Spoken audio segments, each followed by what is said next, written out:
Hello students. आज की इस वीडियो में आज मैं कक्षा 10वीं वाले विद्यार्थियों को बहुपद वाले अध्याय के प्रश्नावली 2 के प्रश्नों को बताने वाला हूं। इससे पहले वाले वीडियो में मैंने उदाहरणों को पूरा बता दिया है। अब मैं आप लोगों को जो प्रश्नावली के प्रश्न है उनको बताने वाला हूँ। तो चलो मैं प्रश्न को पढ़ते जाऊंगा, आप लोग इन प्रश्नों को देखना, ऊपर में आपको दिखाई देगा।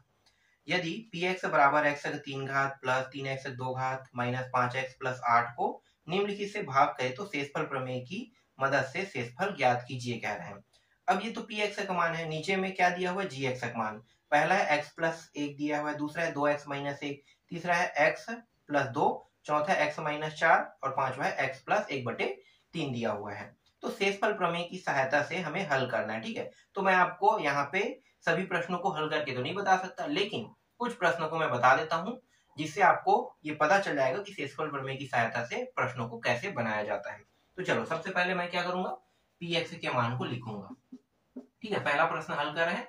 px का मान कितना दिया हुआ है, px का मान दिया हुआ है x का 3 घात प्लस 3x का 2 घात फिर माइनस 5x फिर प्लस 8 दिया हुआ है। ठीक है, अगर हम पहले gx को लेते हैं, पहले gx को, तो gx का मान पहला के लिए हल करें ना, तो gx का मान कितना होगा, gx का मान x प्लस 1 होगा। ठीक है, पहला हल करें। अब ये जो gx का मान है, शेषफल प्रमेय को जब मैं सिद्ध कर रहा तब मैंने बताया था कि gx का मान कितना आएगा, 0 आएगा। ठीक है, कितना आएगा, 0 आएगा। और ये कहां से हमें पता चल रहा है कि शेषफल कहां से हमें पता चल रहा है कि gx का मान 0 रहेगा, तो ये हमें पता चल रहा है शेषफल प्रमेय से। तो यहाँ पे आपको लिखना है कि शेषफल प्रमेय से हमें ज्ञात है कि gx का मान 0 होता है। उसके बाद 0 उतारना है आपको, फिर x प्लस 1 करना है। ठीक है, यहाँ पे देखो, यहाँ पे लिख देना है। चलो मैं इसको थोड़ा मिटा देता हूँ फिर बताता हूँ, है ना। शेषफल प्रमेय से ज्ञात है कि gx बराबर 0 होता है। ठीक है, शेषफल प्रमेय से ज्ञात है कि gx बराबर 0 होता है। तो जहां पे gx उसके जगह पे कितना रखेंगे, 0, फिर x प्लस 1। ये जो 1 है इस साइड आ जाएगा, तो बराबर के इस पार जो भी मान आता है वो क्या होता है, उसके चिन्ह जो है वो बदल जाते हैं। तो ये प्लस में था, इस साइड आके माइनस, और यहाँ पे क्या बचेगा, सिर्फ x बचेगा। यहाँ पे कौन सा नियम लागू हो रहा है, यहाँ पे पक्षांतर नियम लागू हो रहा है। अब 0 में माइनस 1 को घटाओगे कितना प्राप्त होगा, माइनस 1 का माइनस 1 प्राप्त होगा, और ये रहा x। तो x का मान कितना प्राप्त हुआ, माइनस 1 हमें प्राप्त हुआ। अब इस x के मान को कहां पे रखेंगे, तो x के मान को इसे समीकरण 1 नाम दे दो, समीकरण 1 में रखने पर। ठीक है, तो x के मान को कहां रख रहे हैं, अब समीकरण 1 में रख रहे हैं। और समीकरण 1 क्या है, ये है ना। तो समीकरण 1 में जहां जहां पे x है, जैसे यहाँ x है, यहाँ x है, यहाँ x है, ठीक है, सिर्फ उसी जगह पे ये जो माइनस 1 है वो रखा जाएगा। तो यहाँ पे रखेंगे और यहाँ भी है ना, तो p माइनस 1 पहले होगा ये, फिर x का 3 घात तो माइनस 1 और इसका घात 3, फिर प्लस, फिर 3 और फिर x का 2 घात, तो मतलब माइनस 1 हो जाएगा ना, और इसका वर्ग, फिर 5 और x की जगह पे फिर माइनस 1, फिर प्लस 8, p माइनस 1 बराबर, देखो यहाँ पे घात जो है वो विषम है, मैंने आपको सम और विषम वाला भी बताया था ना। घात अगर विषम हो और यहाँ पे देखो जो अंदर में कोष्टक के अंदर में जो संख्या है वो माइनस में हो, तो ये पूरा मान किस में प्राप्त होगा, माइनस में, और माइनस 1 है तो माइनस में प्राप्त होगा, तो माइनस 1 लिख दो, फिर ये प्लस। अब यहाँ पे देखो कितना है, 3 है। अब देखो घात सम है, तो घात सम है और अंदर के जो मान है वो किस में है, माइनस में, तो किस में प्राप्त होगा, ये प्लस में। सम में प्लस में प्राप्त होता है और माइनस में सम में प्लस में प्राप्त होगा, और घात विषम है तो माइनस में प्राप्त होगा, है ना, जैसे कि यहाँ पे अभी मैंने बता दिया। ठीक है, अब देखो 1 और ये जो माइनस 1 है और 5 को गुणा करेंगे, ये दोनों एक ही पद है ना, इन दोनों को गुणा कर दो। देखो इसमें कुछ घात तो नहीं, घात 1 है, तो भाई घात 1 है मतलब विषम है, तो माइनस का माइनस में ही प्राप्त होगा, तो इसलिए इन दोनों का डायरेक्ट गुणा कर दो, तो माइनस और माइनस गुणा होकर क्या हो जाएगा, प्लस हो जाएगा, यहाँ पे +5। ठीक है, यहाँ पे जोड़ नहीं रहा है, ध्यान देना, गुणा हो रहा है ना। तो माइनस और माइनस गुणा होके कितना हो जाएगा, माइनस माइनस प्लस हो जाएगा, और 5 गुणित 1 5 एकम 5, फिर प्लस 8, फिर p माइनस 1 बराबर, ये हो गया माइनस 1, और ये आ जाएगा 3 एकम 3, फिर ये 5, फिर ये 8। अब इन सभी को जोड़ दो, तो 8 5 13, 14 15 16, है ना, ये इतना 16 हो गया, और 16 में 1 घटाओगे, ठीक है, तो 16 में 1 घटाओगे कितना आ जाएगा, 15 आ जाएगा। तो ये जो p माइनस 1 है इसका मान कितना आ रहा है, 15 आ रहा है, और यही क्या है, यही हमारा शेषफल है। ठीक है, तो शेषफल प्रमेय की सहायता से हमें क्या ज्ञात करने के लिए कहा गया था, शेषफल प्रमेय की सहायता से हमें शेषफल ज्ञात करने के लिए कहा गया था। तो शेषफल मैंने निकाल दिया, शेषफल का मान कितना आया है, p माइनस 1 जो है ये शेषफल है, और शेषफल का मान 15 हमें प्राप्त हुआ है। तो इस तरीके से शेषफल प्रमेय से प्रश्नों को बनाया जाता है। तो ये प्रश्न आपको समझ में आया। अगर ये समझ में नहीं आया तो एक और प्रश्न देख लेते हैं। ठीक है, यहाँ पे कुछ जो है वो चेंजेस करेंगे, जैसे यहाँ पे gx का मान है उसको चेंज कर देते हैं, gx के जगह पे 2x माइनस 1 ले लेते हैं इस बार। बाकी तो सब सेम रहेगा ना, तो बाकी जितना भी सेम रहेगा उसको रख देते हैं, क्योंकि यही चीजें बार बार जो है वो लिखा जाएगा, तो बार बार लिखने की जरूरत नहीं है, बस थोड़ा सा चेंज करेंगे फिर हल करेंगे। ठीक है, तो पहला प्रश्न में, अब पहला प्रश्न को हल करते हैं। तो पहला में जो दूसरा मान दिया होता है ना gx का, अब इसको लेकर हल करते हैं।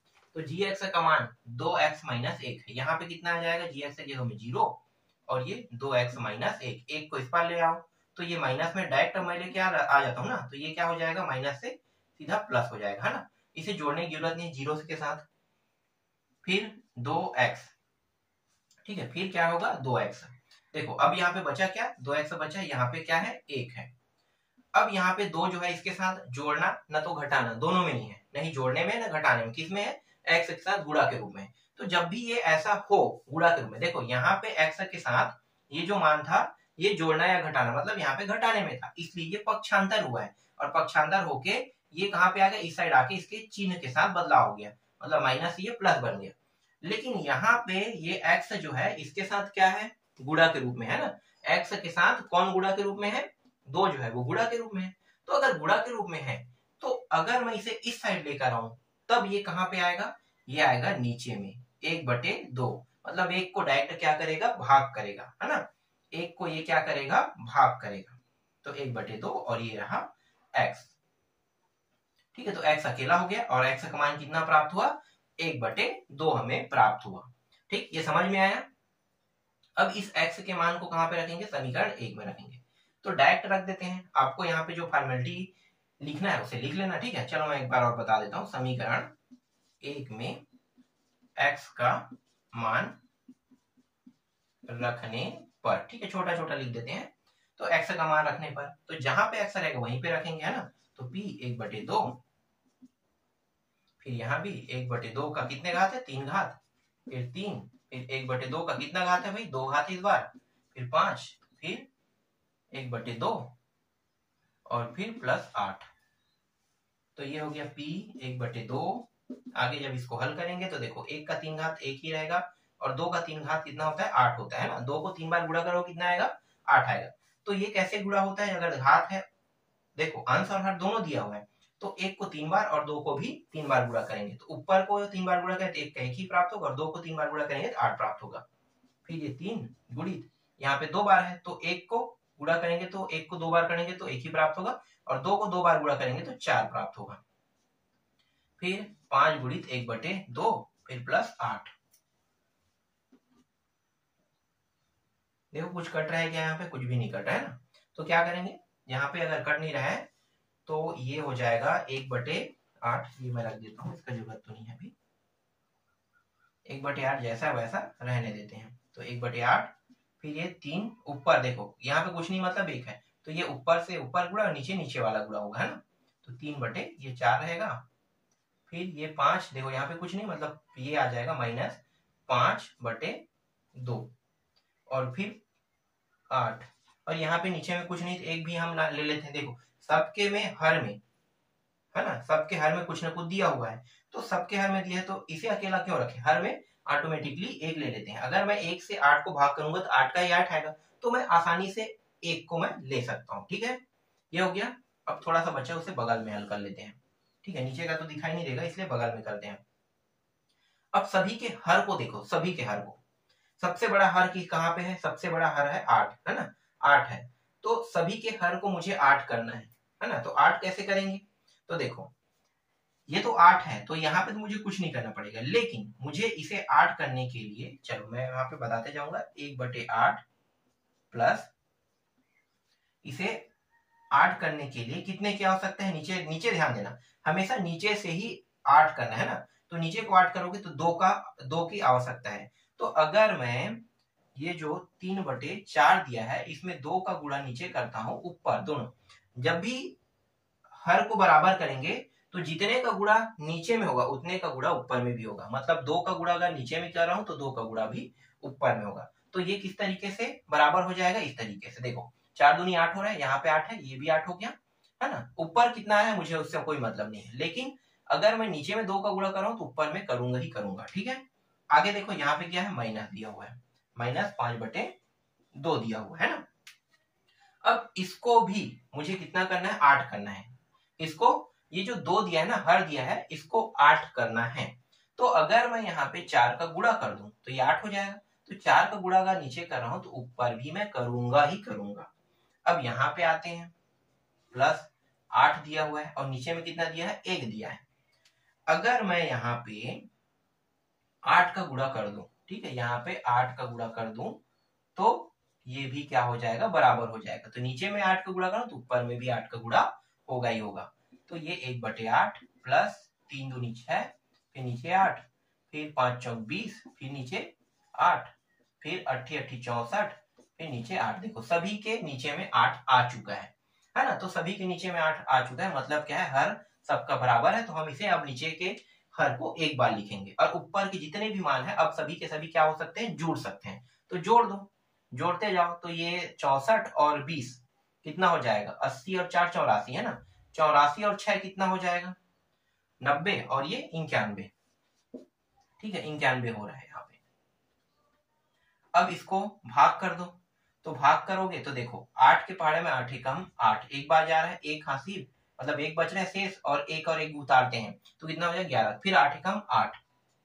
ठीक, अब शेष कितना बच रहा है, 9 10 11, 3, तो 3 और 8।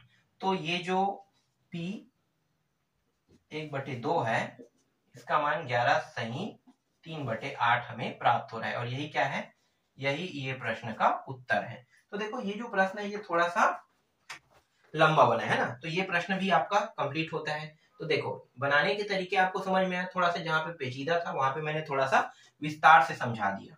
अब सारे प्रश्न जैसे कि यहाँ पे gx के मान को अगर बदलते जाओगे, gx का मान अभी कितना है,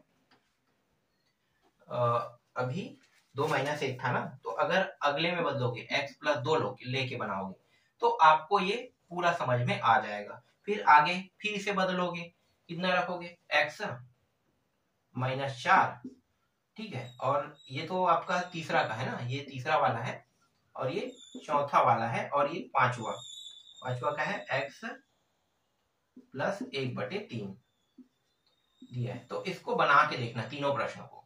अगर आप इन तीनों प्रश्नों को बहुत ही आसान तरीके से बना लेते हो तो समझ जाओ कि आप ये जो शेषफल प्रमेय है इसको सीख गए।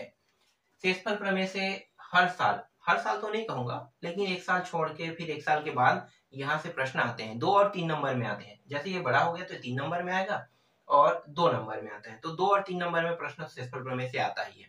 शेषफल प्रमेय और गुणनखंड प्रमेय दोनों एक ही है, अलग नहीं है। बस गुणनखंड प्रमेय में हमें शेषफल का मान 0 प्राप्त होगा। जैसे यहाँ पे शेषफल का मान कितना प्राप्त हो रहा है, 11 सही 3/8, क्या 0 प्राप्त हो, नहीं, लेकिन गुणनखंड प्रमेय में हमें प्राप्त होगा ही होगा।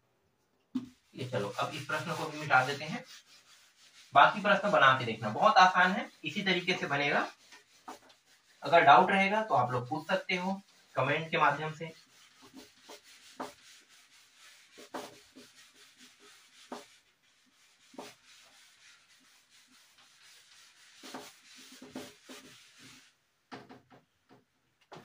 अब देखो दूसरा प्रश्न है ना, दूसरा प्रश्न को भी मैं पढ़ के बता देता हूं। निम्नलिखित में जांचिए कि क्या gx px का एक गुणनखंड है। देखो इस बार क्या करने के लिए क्या है कि गुणनखंड है या नहीं। कैसे पता करोगे गुणनखंड है या नहीं? हल तो शेषफल प्रमेय की सहायता से होगा, बस मान 0 आना चाहिए। अगर 0 आ रहा है इसका मतलब वो गुणनखंड है, अगर 0 नहीं आ रहा है तो गुणनखंड नहीं। यही चीज हमें बताना है कि वाकई में गुणनखंड है या नहीं। तो चलो इसके लिए भी एक दो प्रश्न देखते हैं, सारे प्रश्नों को देखने की जरूरत नहीं है। पहले प्रश्न को देख लेते हैं। पहला प्रश्न में gx का मान और px, पहले मैं px का मान लिख लेता हूँ। px का मान पहले प्रश्न में दिया हुआ है x का 3 घात माइनस 4x का 2 घात प्लस x प्लस 6, और gx का मान इसमें दिया हुआ है x माइनस 3 दिया हुआ है। ठीक है, तो gx का मान कितना दिया है? x माइनस 3 दिया हुआ है। ये हमारा पहला समीकरण है। अब हल करते हैं। आपको पता है शेषफल प्रमेय की सहायता से हमें ज्ञात है कि gx का मान 0 होता है। ठीक है, ये फॉर्मेलिटी आपको कर लेना है, तो मैं डायरेक्ट लिख लेता हूँ 0, फिर ये x माइनस 3, ये 3 इस साइड आ जाएगा। तो इस साइड आने के बाद ये 3 क्या हो जाएगा? माइनस से प्लस हो जाएगा। ये अभी पक्षांतर हो रहा है, तो 3 प्लस हो गया और ये रहा x। तो x का मान हमें कितना प्राप्त हो रहा है? 3 प्राप्त हो रहा है। अब इस मान को कहाँ पे रखेंगे? सीधा समीकरण पर 1 में रख देना है। 1 में रखेंगे तो जहां जहां पे x है वहीं पे बस हमें रखना है। तो जैसे कि यहाँ पे है px, और इस x की जगह में 3 रखना है ना। तो समीकरण 1 में रखा। मैं थोड़ा सा फास्ट हल कर रहा हूँ, अब लिखने की जरूरत तो नहीं है, आपको समझ में आ चुका है, तो मैं इसमें टाइम वेस्ट बिल्कुल भी नहीं करूंगा। प्रश्न बहुत सारे हैं, सारे प्रश्नों को बनाना है, और मैं सबको बनाते जाऊंगा तो आप लोग सभी प्रश्नों को देखोगे भी नहीं। कुछ प्रश्नों को देखोगे फिर उसके बाद स्किप करते चले जाओगे। तो इससे अच्छा है कि सीखो, समझो और जानो। तो p x की जगह में 3, तो 3 रख दिए, तो p 3 आ गया। यहाँ भी 3 रखते हैं, 3 का 3 घात, फिर 4 गुणित यहाँ पे 3 का 2 घात, फिर यहाँ पे 3 और फिर 6। अब आगे हल करके देखते हैं। अगर ये पूरा मान 0 प्राप्त हो रहा है इसका मतलब क्या है? ये गुणनखंड है। तो 3 को 3 बार अगर गुणा करते हैं, 3 तिया 9, 9 तिया 27, यहाँ पे 27 आ गया। ये हो जाएगा 3 तिया 9 और 9 चौक 36, ये हो गया 36। फिर इन दोनों को जोड़ दो तो ये हो गया 9। तो देखो अगर मैं इन दोनों को जोड़ता हूं तो कितना आ रहा है? 36 और ये 36, तो बराबर कितना है? 0। तो P3 का मान 0। इसका मतलब क्या है? इसका मतलब ये है कि ये जो पहला प्रश्न है ये क्या है? गुणनखंड है। तो यहाँ पे बता देना है आपको px gx का गुणनखंड है। ठीक है, गुणनखंड है। तो ये इस तरीके से ये आपका पहला प्रश्न बन गया। बस इतना ही करना है और कुछ नहीं। अगर मान 0 आ रहा है तभी ये क्या होगा? px gx का गुणनखंड है। अगर मान 0 ना आके कोई नंबर दे रहा है, कोई भी नंबर, चाहे वो माइनस में हो चाहे वो +5 में हो, इस तरीके से आ रहा है, तो वो क्या होगा? गुणनखंड नहीं होगा। बस यही हमसे पूछा गया था, जो पूछा है हमने सिद्ध कर दिया। ये समझ में आया? एक और देख लेते हैं। ज्यादा प्रश्न देखने की जरूरत नहीं है, ऐसे ही है, सरल सरल है और आसान प्रश्न है सभी प्रश्न।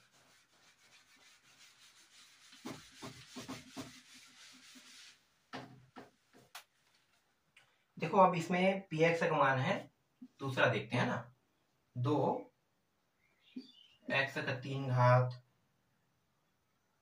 फिर प्लस x का 2 घात माइनस 2x प्लस 1, और gx x प्लस 1, एकदम आसान है। फिर यहाँ पे 0 रखो, फिर x प्लस 1, और ये इस साइड आ जाएगा 1, तो क्या हो जाएगा? माइनस, फिर x। तो देखो x का मान कितना प्राप्त हुआ? x का मान हमें -1 प्राप्त हुआ। अब यहाँ पे रखेंगे, जहां जहां पे x है वहीं पे रख देते हैं। तो p -1, फिर 2 -1 का 3 घात, फिर 1 का -1 का 2 घात, फिर 2x, सॉरी x की जगह में -1 रखना है ना, फिर 1। ठीक है, जहां जहां पे था वहां पे हमने रख दिया। तो p -1, फिर 2 गुणित, ये किस में प्राप्त होगा? घात विषम है और माइनस में है, तो माइनस में ही प्राप्त होगा, है ना। फिर प्लस, ये देखो सम में है तो ये प्लस में प्राप्त होगा। फिर ये माइनस गुणा होकर प्लस हो जाएगा, और 2 गुणित 1 2 ही होगा, फिर प्लस 1। तो p -1, फिर ये दोनों हो जाएगा 2 एकम 2, तो -2, फिर हाँ -2, ठीक है, और फिर प्लस 1, ये हो जाएगा +2, फिर +1। ठीक है, इतना प्राप्त हो रहा है। तो p माइनस 1 बराबर, देखो अगर कहीं पे गलती हुआ होगा तभी यहाँ पे 0 प्राप्त नहीं होगा ना। मैं एक बार और देख लेता हूँ प्रश्न में, क्योंकि गलती होने की संभावना जो है वो थोड़ा सा रहता है। यहाँ पे ठीक है, ये भी ठीक है, ये भी ठीक है, ये भी ठीक है, ठीक है, ठीक है। चलो अंतिम में देख लेंगे। अब यहाँ पे देखो ये दोनों कट रहा है, माइनस माइनस प्लस वाला है ना, और एक ये दोनों जोड़ रहा है, तो जोड़ देते हैं, तो यहाँ पे 2 आ रहे हैं। अब बताओ क्या पी एक्स जी एक्स का गुणनखंड है? तो पी एक्स जी एक्स का गुणनखंड नहीं है। क्लियर हुआ यह टॉपिक? क्यों नहीं है? क्योंकि यहाँ पे ये जो मान है वो 0 प्राप्त नहीं हुआ, इसलिए ये गुणनखंड नहीं है। पूरा हल देखो शेषफल प्रमेय की सहायता से ही हो रहा है ना, तो पूरा का पूरा प्रश्न शेषफल प्रमेय की सहायता से ही हल होता है। और जब अंतिम आता है ना, तो अंतिम में बस ये देखना है कि गुणनखंड है या नहीं पूछेगा, तो यहाँ पे जो मान है वो 0 अगर नहीं आता है तो वो गुणनखंड नहीं होगा, और 0 आता है तभी ये गुणनखंड होगा। क्लियर? 2 प्रश्न से ये समझ में आ गया होगा, और प्रश्न बताने की जरूरत नहीं है। ऐसे प्रश्न बहुत सारे रहते हैं जिसपे आपको डाउट होता है ना, तो डाउट होने वाले प्रश्न बहुत सारे रहते हैं। चलो अगला देखो। अब सीधा प्रश्न क्रमांक 3 को देख लेते हैं। इसमें जो तीसरा है, चौथा है, पांचवा है, उसको बना के देखना, जैसे मैंने बताया वैसे ही बनेगा। अब यहाँ पे तीसरा जो प्रश्न है उसको मैं बता देता हूँ। तो निम्नलिखित में ए का मान ज्ञात कीजिए जबकि जी एक्स पी एक्स का एक गुणनखंड हो, कह रहे हैं। अब देखो यहाँ पे ए का मान ज्ञात करना है ना, तो ए का मान ज्ञात करना है और जी एक्स पी एक्स का गुणनखंड हो। तो ये अगर किसी का मान ज्ञात करना है, ध्यान देना, जैसे ए का मान ज्ञात करना है तो पहले मैं पी एक्स का मान लिख लेता हूँ। देखो एक्स का वर्ग प्लस ए एक्स फिर प्लस 2, ठीक है, ये लिख लेता हूं। अब जी एक्स को लिख लो, तीसरा का पहला प्रश्न बना रहा हूं ना। जी एक्स का मान कितना है? एक्स प्लस 1, ठीक है, एक्स प्लस 1 है। तो सबसे पहले हमें क्या करना है? शेषफल प्रमेय की सहायता से जी एक्स के मान को पहले निकालना है। तो जी एक्स का मान कितना होगा? 0। फिर देखो यहाँ पे अभी शेषफल प्रमेय लागू हो रहा है ना, फिर एक्स फिर प्लस 1, इसको इस पार लेके आते हैं तो ये क्या हो जाएगा? माइनस हो जाएगा, और ये एक्स, तो एक्स का मान कितना प्राप्त हो? -1। अब यहाँ पे रखेंगे, रख दो, समीकरण 1 में रख देते हैं, तो p माइनस 1 हो गया, फिर 1 का 2 घात, फिर a माइनस 1 गुणित 2। आगे हल करते हैं, तो ये घात देखो किसमें है? सम में है ना, तो सम में है, इसका मतलब क्या होगा? ये प्लस में प्राप्त होगा। फिर ये दोनों देखो, यहाँ पे इन दोनों का गुणा करते हैं, ये दोनों एक ही है ना, एक ही साथ है, मतलब दोनों गुणा हुआ है। यहाँ पे चिन्ह देखो प्लस है, ये माइनस है, तो प्लस माइनस गुणा होकर क्या होगा? माइनस हो जाएगा, ठीक है। माइनस माइनस गुणा होने पर प्लस होता है, प्लस माइनस गुणा होने पर माइनस होगा, और प्लस प्लस गुणा होने पर माइनस नहीं होता, याद रखना, प्लस ही होता है, ठीक है, क्योंकि धनात्मक वजनदार शब्द है एक। तो ये प्लस और माइनस गुणा होकर माइनस, और ये a, फिर प्लस 2, फिर p माइनस 1, तो ये 2 और 1 3, माइनस a,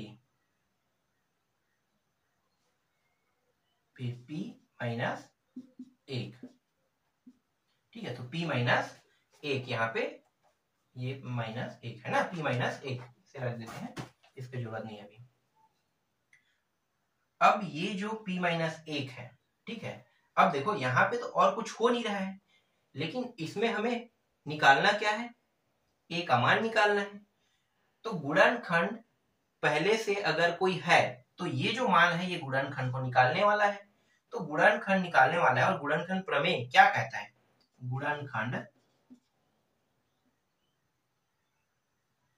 गुणनखंड अब यहाँ पे मैं बता रहा हूँ ना अगला स्टेप।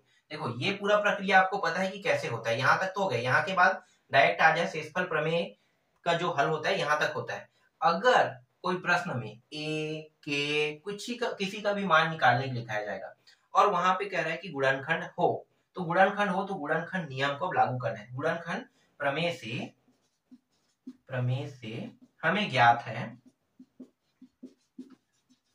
है कि गुणनखंड प्रमेय से हमें ज्ञात है कि ये जो p माइनस 1 होता है उसका मान 0 होता है।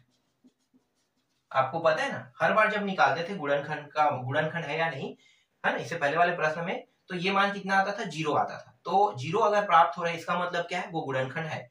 तो इस प्रश्न में कहा है कि ये पहले से गुणनखंड है, तो गुणनखंड है मतलब इसके जगह पे आप क्या करेंगे, 0 रखेंगे। तो 0 रख दो, फिर 3 माइनस ए को इस पार ले आते हैं, तो ए माइनस में है तो इस साइड आके क्या हो जाएगा प्लस, और ये 3, तो ए का मान कितना प्राप्त हुआ, 3 प्राप्त हुआ। तो इस तरीके से गुणनखंड प्रमेय और शेषफल प्रमेय दोनों का उपयोग करके मैंने ए का मान निकाल दिया। क्लियर। अगर ये प्रश्न अच्छे से समझ में नहीं आया होगा तो मैं एक और प्रश्न आपको बता देता हूँ, इससे अच्छे से आपको समझ में आ जाएगा।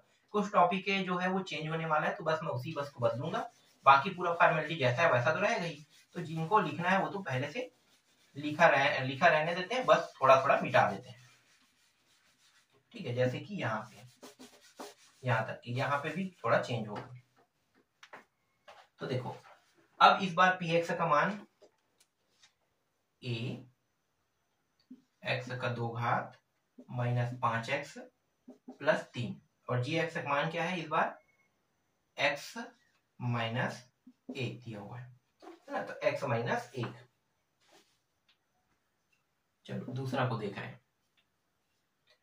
ये पूरा 0 और ये रहा। ठीक है, इसको इस पार ले आते हैं तो ये प्लस हो जाएगा माइनस से, और ये x, तो x का मान कितना प्राप्त हुआ इस बार, 1 प्राप्त हुआ।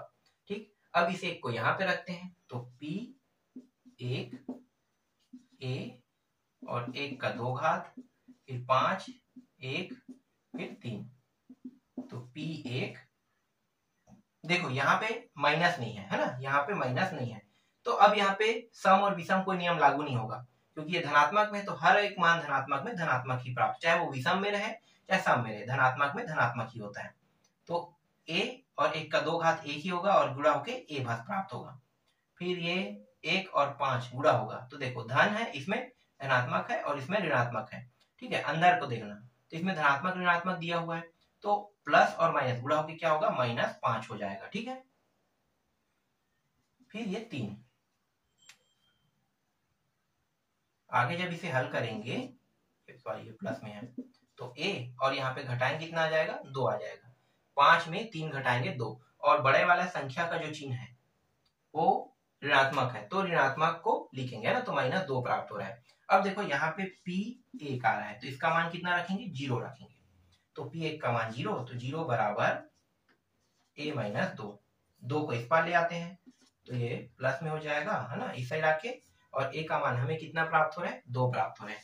यही क्या है, यही आपके दूसरे प्रश्न का उत्तर है। देख लो, गुणनखंड प्रमेय से हमें ज्ञात है कि p1 बराबर 0 होता है, तो जो p1 है इसके जगह पे हमने 0 रखा और a माइनस 2, ठीक है, इसके बाद 2 हमें प्राप्त हो गया a के जगह पे। तो इस तरीके से ये जो प्रश्न है वो बनेगा, थोड़ा थोड़ा चेंज है, ज्यादा चेंजेस नहीं है। फिर आगे अगले प्रश्न को देखो, तो इसमें 5 प्रश्न, कुल 5 प्रश्न दिए हुए, तो बाकी के जो प्रश्न है उसको मैं आपको नेक्स्ट वीडियो में बताऊंगा, क्योंकि ये वीडियो जो है वो लंबा बन रहा है, और जैसे जैसे ये लंबा बनते जाता है तो मेरे मोबाइल में थोड़ा सा प्रॉब्लम होने लगता है। जैसे जैसे वीडियो लंबा होगा मोबाइल गर्म होने लगता है, गर्म होने के बाद वीडियो जो है वो एकदम साफ नहीं चल पाता, इसलिए वीडियो को मैं थोड़ा सा छोटा कर करके आप लोगों को देते रहूंगा।